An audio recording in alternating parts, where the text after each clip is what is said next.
Pauline Kael's review of The Sugarland Express. The Sugarland Express is like some of the entertaining studio factory films of the past. It's as commercial and shallow and impersonal, yet it has so much eagerness and flash and talent that it just about transforms its scrubby ingredients. The director, Steven Spielberg, is 26. I can't tell if he has any mind, or even a strong personality, but then a lot of good movie makers have got by without being profound. He isn't saying anything special in the Sugarland Express, but he has a knack for bringing out young actors, and a sense of composition and movement that almost any director might envy.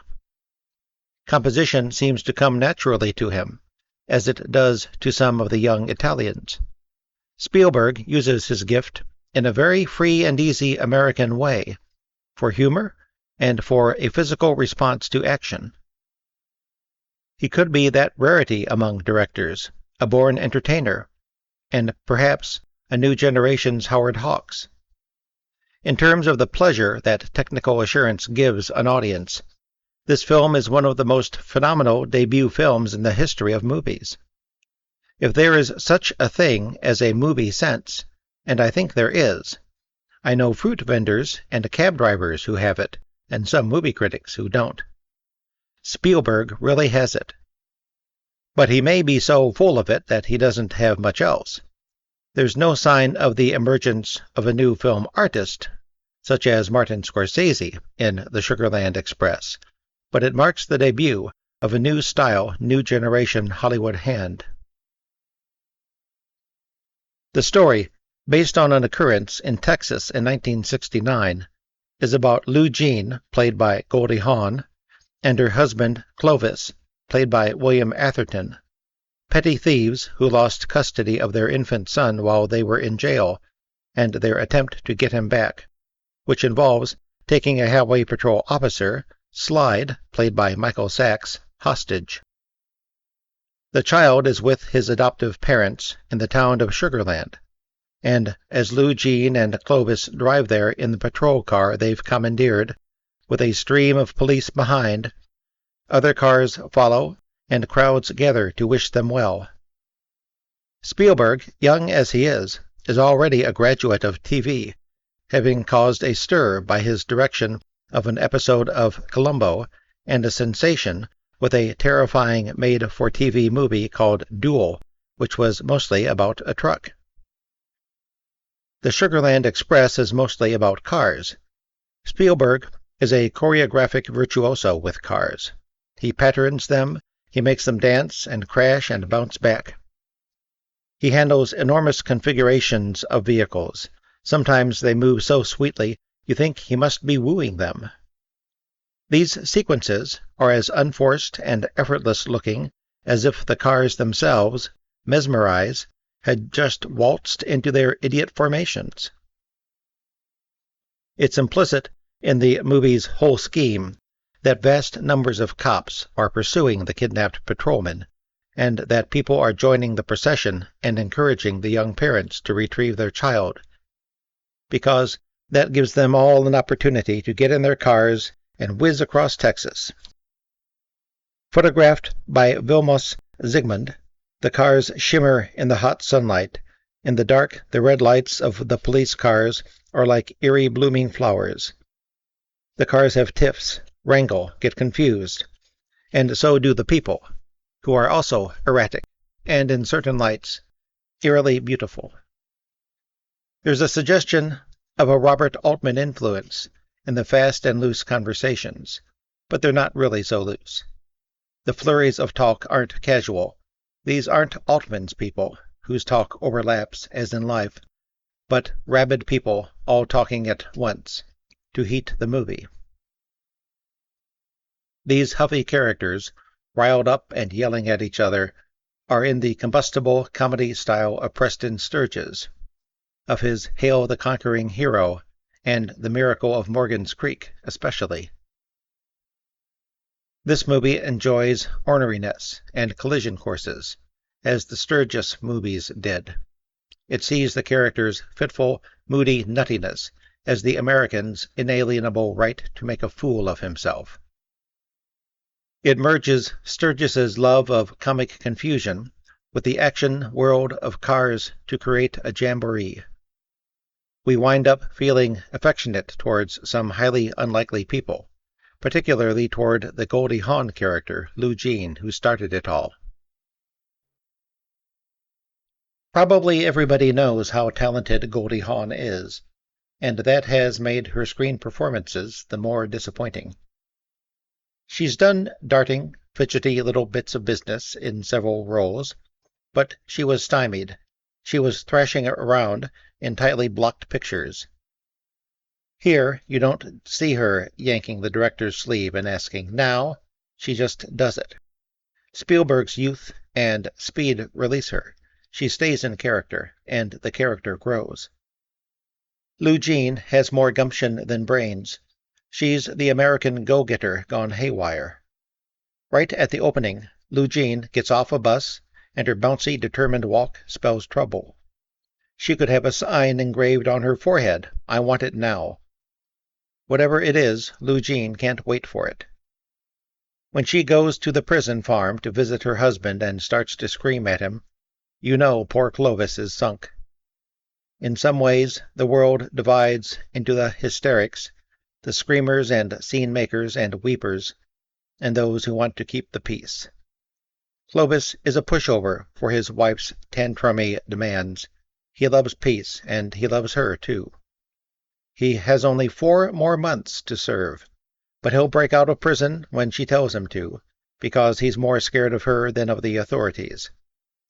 Lou Jean can't think ahead, and Clovis tries not to. It takes a while before we recognize that, in her own flighty, screwed-up way, she loves him too, and that she really does want her baby back. Nothing in the movie which involves Lou Jean or Clovis or Slide or the Cars looks rehearsed or tired. William Atherton, he appeared on the stage in The House of Blue Leaves, the basic training of Pavlo Hummel, and Suggs in the City, has the most difficult role.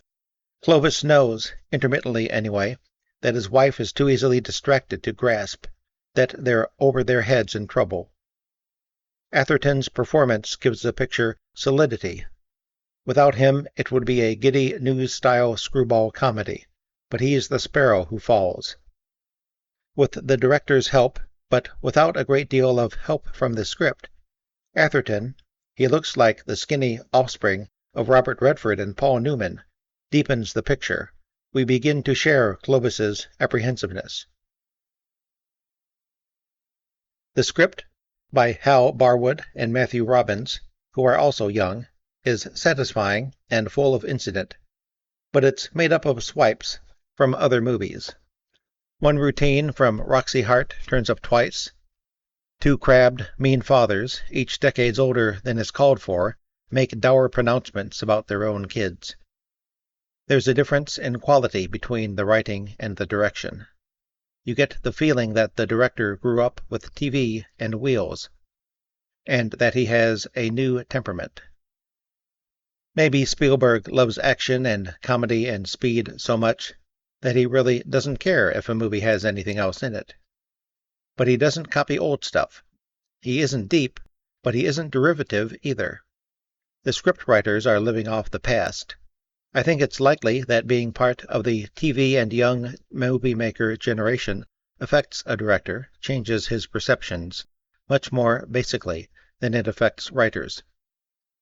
It may turn writers on so that they want to work in movies, but they tend to draw upon old movies for their ideas, and this in particular is particularly true of the film school and American Film Institute troupes, which Barwood and Robbins belong to, whose education has been sitting around and looking at movies, and who are now selling scripts to the major studios. They're not really writers, any more than most of the other Hollywood writers are. They're synthesizers of other people's ideas, even when they write unoriginal, like the Sugarland Express. Spielberg is a bit leaden with some of the older actors, and can't always redeem the low comedy effects, the sort of squalls and antic outrage that got laughs in "The Russians Are Coming, the Russians Are Coming." There are hero-worshipful views of Ben Jonson, who plays the captain who leads the pursuit. The camera regards him as if he were a diva, and his face the big aria. The captain's excesses, breaking the weapons of a pair of right-wing nuts, shooting the tires of a TV crew truck, are in a too cute old movie style.